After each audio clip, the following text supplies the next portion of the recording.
you end up in this great situation with Formula E, right? Like you were one of the very early drivers into Formula E. Formula E has become a very, very competitive championship, a competitive championship that, you know, drivers are going straight to Formula One from Formula E as well. We've seen that before. A lot of the guys that you mentioned, DaCosta, Mitch Evans, very, very good drivers in Formula E. You know, your race winning in Formula E. Your family obviously is involved in Formula E as well. Your dad, great dude, by the way. Daniel's dad is just a all-time racing dude and just great guy.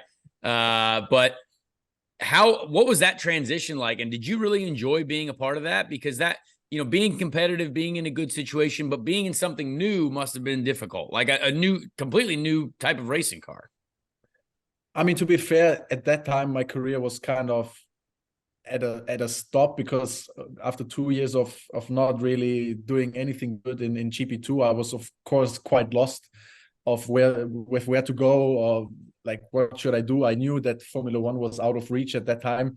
It was always going to be tough, because during my time growing up, there were 7 German F1 drivers. Imagine. Oh wow. So there was no one even asking for another German guy to be on that grid. So after I didn't do well in GP2, obviously I mean I got the chance to do some other stuff. I did a bit of 1 year of GT racing with Bentley, and I also went to Le Mans and LMP1 private team with Rebellion at that time. You see that trophy? I just put it there because, like I said already earlier, these are the few trophies I won. Big Le Mans podium guy. Being on, I mean, we won the class. That's pretty cool. It was cool experience, but still it was just like not really, I didn't know where to go. And then in that time, I remember Fred Vasseur, our team boss. Our boss. And now Ferrari Formula One team boss. So also he had a pretty good career, I have to say. Is that thanks to us? Maybe. We made him. We made him. Oh, did we make Fred Vasseur? Maybe. at least we paid him. That's pretty clear. And at that time he actually approached me and obviously also my dad and said, look, there's this new racing series coming up called Formula E. It's because he was at that time he was building the chassis and all that stuff, so he was involved. And so he said, look, we're looking for a German team and also German drivers. Would you guys be interested? Could be a good opportunity. And then we said, okay. I mean, there's good names behind it. There's, I don't know, Andretti and all these cool names that you know from racing. And we said, okay, this might be an opportunity. Obviously, the cars, I don't know we didn't even know if they would work or how electric racing works. I mean, no one had a clue back then. But we gave it a shot. And in the beginning, I mean, it was not the most exciting car I've driven in my life. That's pretty clear. But what it was and what I really enjoyed, it was this feeling of being part of a startup, like a new racing series that everyone is trying to become bigger and successful. And it was a completely different feeling to like these junior categories where people would always be fighting each other and, you know, be like, oh yeah, I'm gonna have to beat this guy. Of course, in the race itself, it was the same, but the surrounding was just the feeling of, okay, we are in this together. We want to make this big. We're going to have fun. And it was really cool. Like the first season, I will never forget. I mean, all of a sudden you race in places that seemed like totally out of reach. I mean, we were racing in Miami, for example, you know, like Long Beach, Beijing, all these crazy places all around the world. And I really, really enjoyed it. And it actually gave me that feeling back of, okay, my racing career is not that. I have something that I enjoy again. I enjoy coming to the races and doing that. And therefore, I think it was, I maybe got a bit lucky, but I really think it was a good move, and it helped me a lot. And a lot of people were laughing in the beginning. Also, a lot of drivers obviously said, okay, it's what are you doing? And so on.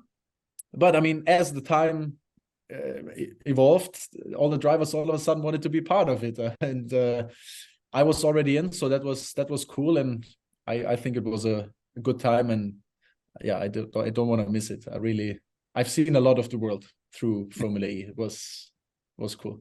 I love that. What are some of your favorite parts of the world that you've seen that's not your hometown? America? Do you like America at all?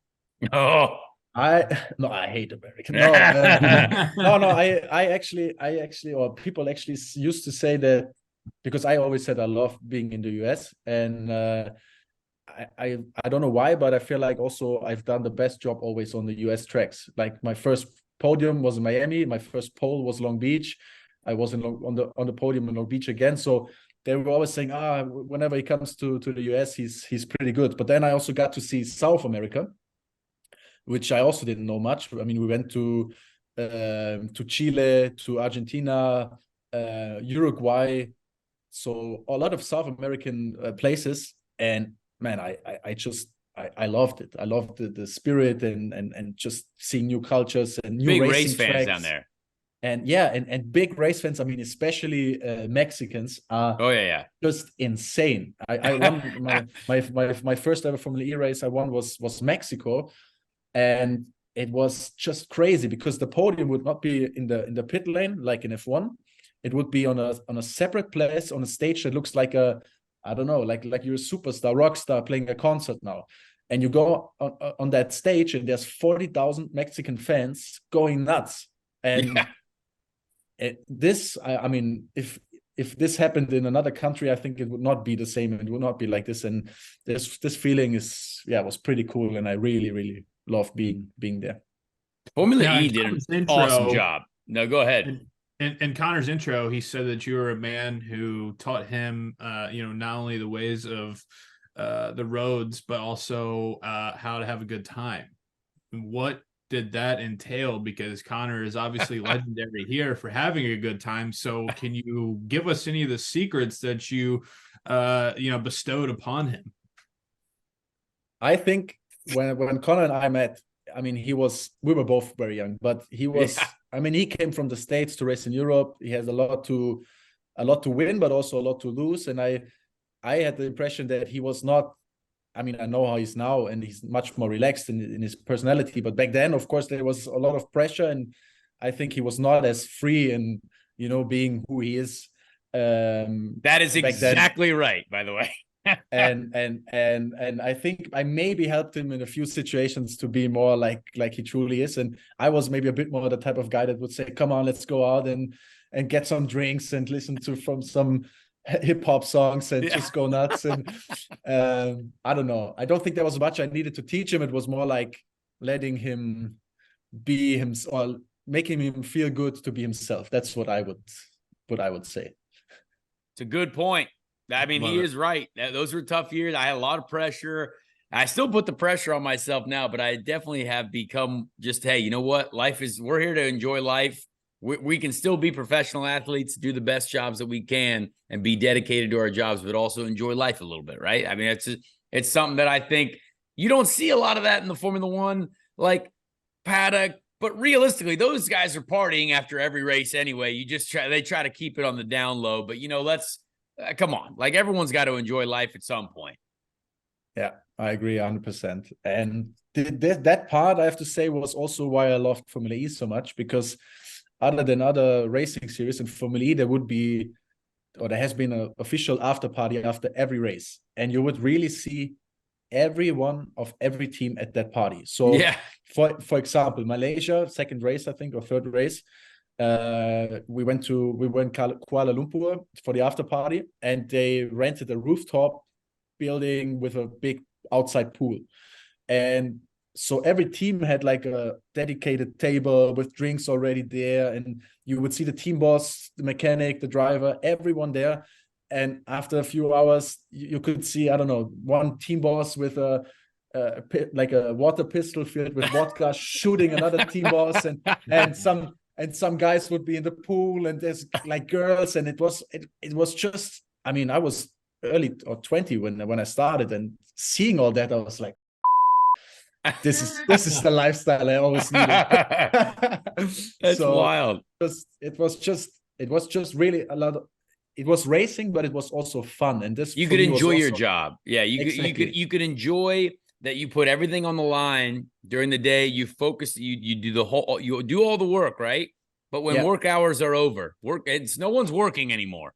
We're out here enjoying the effort that we put in, right?